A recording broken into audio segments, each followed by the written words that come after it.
Elena Blavatsky a découvert quelque chose de terrifiant dans les manuscrits secrets du Tibet, quelque chose que les religions ont caché pendant des millénaires.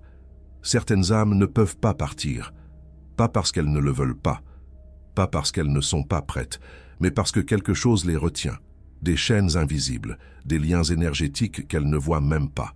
Ces chaînes ont un créateur, un architecte cosmique que les anciens gnostiques appelaient le démiurge. Et ce que Blavatsky a révélé sur lui va changer tout ce que vous croyez savoir sur la mort, la réincarnation et votre propre liberté spirituelle. Vous avez déjà ressenti cette sensation étrange, cette impression d'être coincé, de tourner en rond dans votre vie, de répéter les mêmes schémas encore et encore, les mêmes relations toxiques, les mêmes erreurs, les mêmes souffrances. Vous vous êtes peut-être demandé pourquoi. Pourquoi certaines personnes semblent avancer facilement sur leur chemin spirituel alors que vous restez bloqué? Pourquoi certaines âmes s'élèvent vers la lumière tandis que d'autres semblent condamnées à revenir encore et encore dans ce monde de souffrance? Si vous ressentez cela, écoutez attentivement, car dans les prochaines minutes, vous allez comprendre pourquoi. Et surtout, vous allez découvrir comment briser ces chaînes que vous ne saviez même pas porter. Elena Blavatsky a passé 7 années au Tibet, dans des monastères cachés où même les moines locaux n'osaient pas entrer. C'est là, dans les profondeurs de grottes millénaires, qu'elle a eu accès aux textes les plus secrets de l'humanité, les textes gnostiques originaux, pas les versions édulcorées que l'Église a laissé survivre. Les vrais textes, ceux qui parlent du démiurge. Dans ces manuscrits anciens, le démiurge n'est pas simplement un concept philosophique, c'est une entité réelle. Un être cosmique qui a créé notre monde matériel, mais pas par amour, par orgueil, par désir de contrôle. Le démiurge, selon ces textes, se croit le seul Dieu. Il ignore qu'il existe des dimensions supérieures à lui, et dans son ignorance, il a créé un système pour garder les âmes prisonnières de sa création. Les gnostiques l'appelaient Yaldabaoth, le lion à tête de serpent. Ils le décrivaient comme un être aveugle à la vraie lumière divine, un créateur imparfait d'un monde imparfait. Blavatsky a confirmé dans la doctrine secrète que cette figure mythologique cache une réalité spirituelle profonde. Le démiurge représente les forces qui maintiennent l'âme attachée au monde matériel. Ces forces ne sont pas abstraites. Elles opèrent à travers des mécanismes précis, des chaînes invisibles que le démiurge a tissées dans la structure même de notre réalité, et la plupart des âmes humaines portent ces chaînes sans même le savoir. La première chaîne, et la plus puissante, est ce que Blavatsky appelait la chaîne du karma inversé.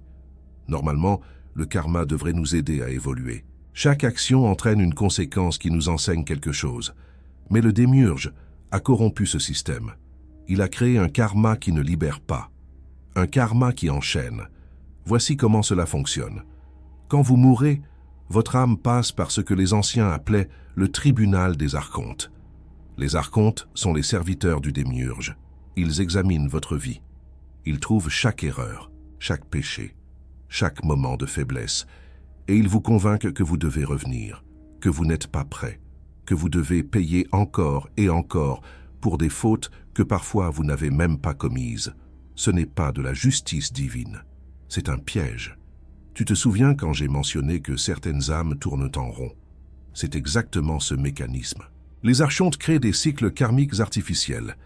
Ils implantent de faux souvenirs de dettes à payer. Ils manipulent l'âme désorientée après la mort pour qu'elle accepte de revenir.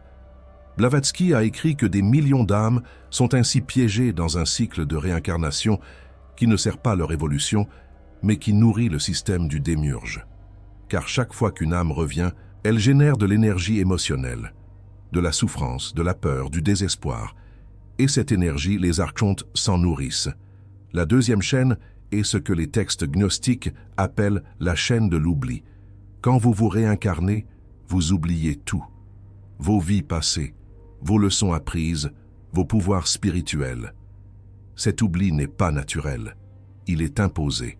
Le démiurge a placé des gardiens aux portes de la naissance qui effacent la mémoire de l'âme. Pourquoi? Parce qu'une âme qui se souvient est une âme dangereuse pour le système. Une âme qui se souvient sait qu'elle est divine. Elle sait qu'elle n'appartient pas à ce monde de matière. Elle sait qu'il existe quelque chose au-delà du démiurge. Et elle cherchera à y retourner. L'oubli vous garde docile. ignorant, facile à contrôler. Blavatsky a révélé que les âmes rares, celles qui portent en elles une étincelle particulièrement forte de la vraie lumière divine, sont spécifiquement ciblées par ces mécanismes. Le démiurge sait que ces âmes sont les plus susceptibles de s'éveiller, de voir à travers ces illusions, de briser ces chaînes. Alors il leur impose des obstacles supplémentaires, des vies particulièrement difficiles, des traumatismes précoces, des relations qui les vident de leur énergie, des circonstances qui les maintiennent dans la survie plutôt que dans l'éveil. Si tu as toujours eu l'impression que ta vie était plus difficile que celle des autres, ce n'est peut-être pas ton imagination. C'est peut-être le signe que tu portes une lumière que le démiurge veut éteindre. La troisième chaîne est la chaîne des attachements terrestres. Le démiurge a créé ce monde pour être séduisant.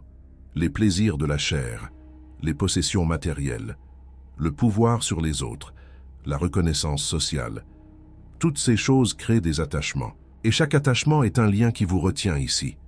Ce n'est pas que ces choses soient mauvaises en soi, c'est qu'elles sont conçues pour vous faire oublier votre vraie nature, pour vous faire croire que ce monde est tout ce qui existe, pour vous faire désirer revenir encore et encore. Les textes gnostiques disent que le démiurge a créé les 7 planètes visibles comme des prisons. Chaque planète est gouvernée par un archonte, et chaque archonte contrôle un type particulier d'attachement. Saturne contrôle la peur et la limitation. C'est lui qui vous fait croire que vous n'êtes pas assez, que vous ne méritez pas, que le temps joue contre vous. Chaque fois que vous vous sentez paralysé par la peur de l'échec, c'est la chaîne de Saturne qui se resserre. Jupiter contrôle l'orgueil et l'ambition démesurée. Il vous pousse à chercher toujours plus de pouvoir, de reconnaissance, de statut. Il vous fait croire que votre valeur dépend de vos accomplissements extérieurs. Mars contrôle la colère et la violence. Il transforme vos frustrations en rage. Il vous fait voir des ennemis partout. Il vous pousse à détruire plutôt qu'à construire. Le Soleil contrôle l'ego et le besoin de reconnaissance. C'est l'Archonte qui vous fait croire que vous êtes le centre de l'univers, ou au contraire, que vous n'êtes rien du tout. Les deux extrêmes servent son pouvoir. Vénus contrôle le désir et la luxure. Elle vous attache au monde par les plaisirs des sens. Elle vous fait confondre le désir avec l'amour. Elle vous rend dépendant de ce qui est éphémère. Mercure contrôle la ruse et la manipulation. C'est l'archonte du mental.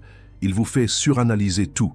Il vous enferme dans des labyrinthes de pensées qui tournent en rond. Il vous fait croire que la vérité peut être trouvée par la raison seule. La Lune contrôle les émotions et les illusions. Elle gouverne vos humeurs changeantes. Elle vous fait vivre dans un monde de projections et de fantasmes. Elle vous déconnecte de votre centre stable.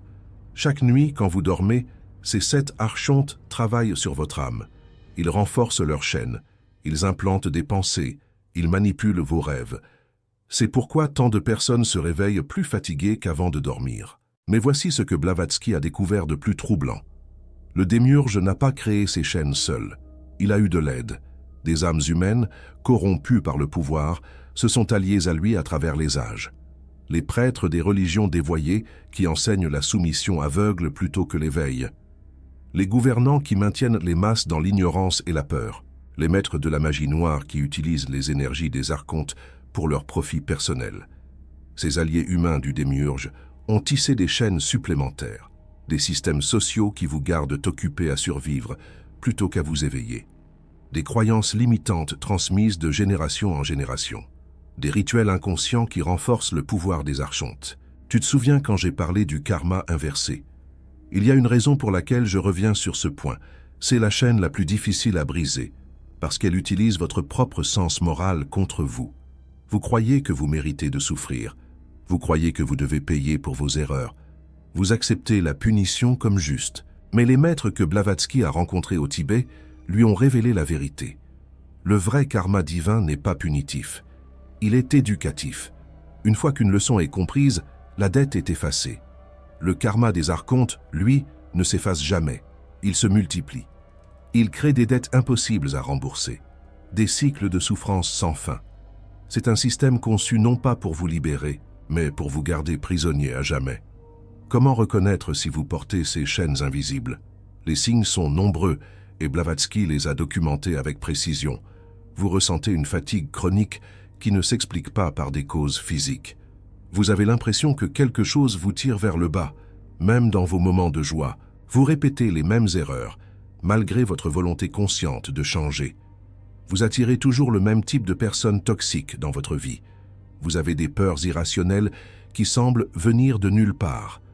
Vous vous sentez coupable, sans raison précise. Vous avez des pensées intrusives qui vous disent que vous ne méritez pas le bonheur. Vous avez l'impression d'être observé, jugé, contrôlé. Vous vous réveillez épuisé après des nuits de sommeil agitées par des rêves étranges. Vous ressentez une nostalgie profonde pour un lieu ou un état que vous ne pouvez pas nommer. Il y a d'autres signes encore plus subtils que Blavatsky a identifiés. Une résistance inexplicable à certaines pratiques spirituelles, comme si quelque chose en vous avait peur de s'éveiller. Des moments où vous êtes sur le point de comprendre quelque chose d'important, et soudain votre esprit devient confus, brumeux. Des synchronicités qui semblent vous guider vers la vérité, suivies immédiatement d'obstacles qui vous en éloignent. Une sensation d'être surveillé, particulièrement quand vous méditez ou priez avec intensité. Des personnes qui apparaissent dans votre vie au moment exact où vous commencez à vous éveiller, et qui vous ramènent vers vos anciennes habitudes. Des maladies soudaines qui surviennent quand vous êtes sur le point d'une percée spirituelle. Des problèmes financiers ou relationnels qui surgissent pour vous distraire de votre chemin. Tous ces signes indiquent que les archontes ont remarqué votre éveil et tentent de vous ramener dans le sommeil. Les maîtres ont transmis à Blavatsky des techniques pour identifier et briser ces chaînes. La première technique s'appelle le regard du plérôme. Le plérôme, dans la tradition gnostique, est le royaume de la vraie lumière divine, au-delà du monde créé par le démiurge. Voici comment pratiquer. Chaque soir, avant de dormir, allongez-vous confortablement. Fermez les yeux. Imaginez que vous quittez votre corps et que vous montez. Vous traversez le plafond. Vous traversez le ciel. Vous traversez les 7 sphères planétaires des archontes. À chaque sphère, vous voyez la chaîne qu'elle représente. Et à chaque sphère, vous dites ces mots. Je reconnais cette chaîne. Je ne lui appartiens pas. Je suis une étincelle du plérôme. Continuez à monter jusqu'à ce que vous atteigniez une lumière pure, blanche, infinie. Restez dans cette lumière aussi longtemps que vous le pouvez. C'est votre vraie maison. C'est d'où vous venez. C'est là que vous retournerez quand les chaînes seront brisées. La deuxième technique que Blavatsky a transmise s'appelle le refus conscient. Elle concerne le moment de la mort. Les textes tibétains que Blavatsky a étudiés décrivent en détail ce qui se passe quand l'âme quitte le corps. Il y a d'abord une période de confusion, puis des lumières apparaissent. Des êtres viennent vous accueillir. Ces êtres prétendent être vos proches décédés, vos guides, vos anges. Mais les maîtres avertissent que beaucoup de ces êtres sont en réalité des archontes déguisés. Leur but est de vous convaincre de retourner dans le cycle. Ils vous montrent vos erreurs. Ils vous font ressentir de la culpabilité. Ils vous promettent qu'une nouvelle vie vous permettra de réparer. Ne les croyez pas. Le refus conscient consiste à dire non, à refuser de suivre ces êtres vers la lumière trompeuse qui mène à la réincarnation forcée, à chercher plutôt la lumière pure du plérôme, qui est différente. Elle est plus subtile. Elle ne vous juge pas. Elle vous accueille simplement. Comment distinguer la vraie lumière de la fausse? Les maîtres ont donné des indications précises à Blavatsky. La lumière des archontes est brillante mais froide. Elle attire mais ne réchauffe pas. Elle promet mais ne donne pas. Elle semble venir de l'extérieur de vous. La lumière du plérôme est différente. Elle est chaude. Elle vibre avec amour. Elle ne vous appelle pas. Elle vous reconnaît. Elle semble venir de l'intérieur de vous autant que de l'extérieur. Elle ne vous demande rien. Elle ne vous juge pas. Elle vous enveloppe simplement comme une mère retrouve son enfant perdu. Si au moment de la mort vous ressentez cette différence, vous saurez quel chemin prendre. Les textes tibétains que Blavatsky a étudiés parlent aussi des mots de pouvoir, des formules que l'âme peut prononcer pour se protéger des archontes au moment du passage. Le plus puissant de ces mots est le nom secret du plérôme, un nom que seuls les initiés connaissent. Blavatsky n'a jamais révélé ce nom publiquement, mais elle a indiqué que chaque âme peut le découvrir par elle-même. Il se révèle dans les profondeurs de la méditation la plus pure. Quand vous atteignez un état de silence absolu, quand toutes les pensées se taisent, quand même le sens de soi disparaît, ce nom peut émerger. Ce n'est pas un mot ordinaire, c'est une vibration, un son qui n'a pas de lettres, une fréquence qui résonne avec votre étincelle divine. Quand vous le connaissez, aucun archonte ne peut vous retenir. Mais comment se préparer à ce moment crucial? Blavatsky insistait sur l'importance de la préparation quotidienne. Chaque jour de votre vie est une occasion de renforcer votre connexion avec le plérôme et d'affaiblir les chaînes du démiurge. La méditation régulière est essentielle. Non pas la méditation qui vide l'esprit, mais celle qui le remplit de lumière divine. La connaissance de soi est cruciale. Plus vous comprenez vos schémas répétitifs, vos peurs, vos attachements, plus vous pouvez les transcender consciemment. La purification émotionnelle est nécessaire. Chaque émotion non résolue, chaque traumatisme non guéri est un point d'ancrage pour les chaînes des archontes. Il existe aussi une pratique quotidienne que les maîtres appellent le nettoyage des 7 sceaux. Chaque matin, avant de commencer votre journée, prenez quelques minutes pour vous centrer. Visualisez votre corps entouré de 7 anneaux de lumière, correspondant aux 7 archontes. Commencez par l'anneau de Saturne, le plus extérieur, celui de la peur. Dites mentalement « Je libère toute peur qui ne m'appartient pas ». Voyez cet anneau se dissoudre.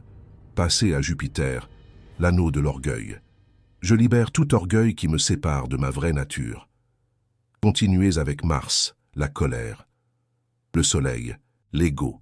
Vénus, le désir excessif. Mercure, la confusion mentale.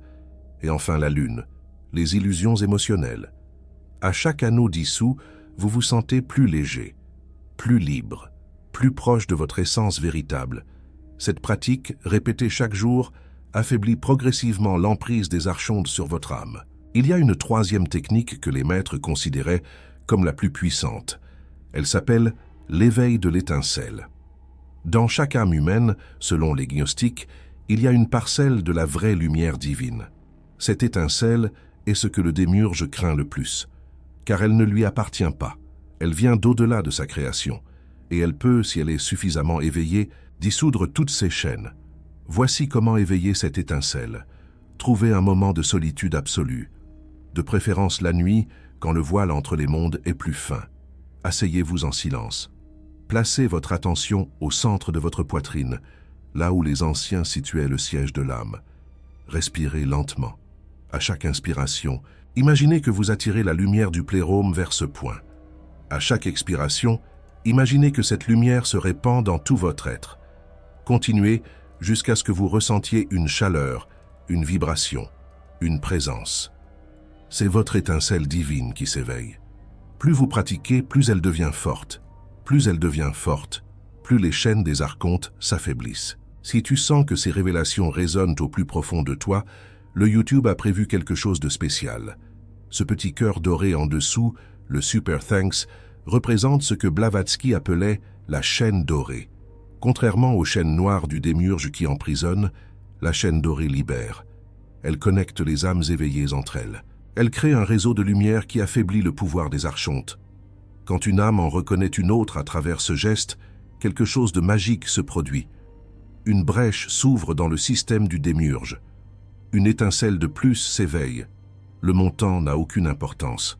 C'est l'intention qui compte. C'est une âme qui dit à une autre « Je te vois au-delà des illusions ». Blavatsky a averti que le chemin de la libération n'est pas facile. Le démiurge et ses archontes ne laissent pas partir leurs prisonniers sans résistance. Quand vous commencez à vous éveiller, ils intensifient leurs efforts. Les obstacles sur votre chemin se multiplient. Les personnes toxiques reviennent. Les peurs anciennes ressurgissent. Les doutes vous assaillent. C'est normal. C'est même un bon signe.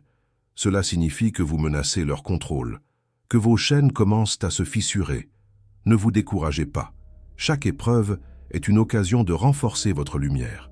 Les âmes rares qui réussissent à briser ces chaînes deviennent ce que les gnostiques appelaient les pneumatiques, les êtres de souffle divin. Ils ne sont plus soumis au cycle de la réincarnation forcée. Ils peuvent choisir de revenir pour aider les autres, mais ce n'est plus une obligation. Ils sont libres, vraiment libres. Blavatsky elle-même était considérée par les maîtres comme une pneumatique, une âme qui avait brisé ses chaînes dans une vie antérieure et qui était revenue volontairement pour transmettre ses connaissances à l'humanité. Les pneumatiques ont certaines caractéristiques que les textes gnostiques décrivent avec précision. Ils ne craignent plus la mort car ils savent qu'elle n'est qu'un passage. Ils ne sont plus affectés par les manipulations émotionnelles des archontes. Ils peuvent voir les chaînes sur les autres, même si ceux-ci ne les voient pas eux-mêmes. Ils rayonnent une lumière subtile que les âmes sensibles peuvent percevoir. Ils attirent naturellement les chercheurs de vérité et repoussent ceux qui servent inconsciemment le démiurge. Leur simple présence affaiblit le pouvoir des archontes dans leur environnement. Ils ont accès à des connaissances qui viennent directement du plérôme, sans passer par l'apprentissage ordinaire. Ils peuvent reconnaître d'autres pneumatiques instantanément, comme des membres d'une même famille cosmique dispersés à travers le monde. Tu te souviens quand j'ai parlé de la chaîne de l'oubli? Les pneumatiques ont réussi à percer ce voile. Ils se souviennent de leur vie passée. Pas toujours en détail, mais ils portent en eux la sagesse accumulée de toutes leurs incarnations. C'est cette sagesse qui les protège des pièges des archontes. Ils ont déjà vu ces pièges. Ils les reconnaissent. Ils ne tombent plus dedans.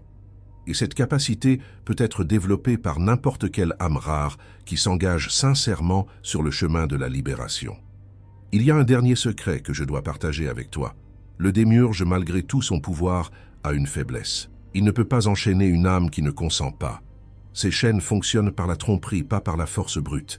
Il vous fait croire que vous méritez d'être enchaîné. Il vous fait croire que c'est pour votre bien. Il vous fait croire qu'il n'y a pas d'alternative.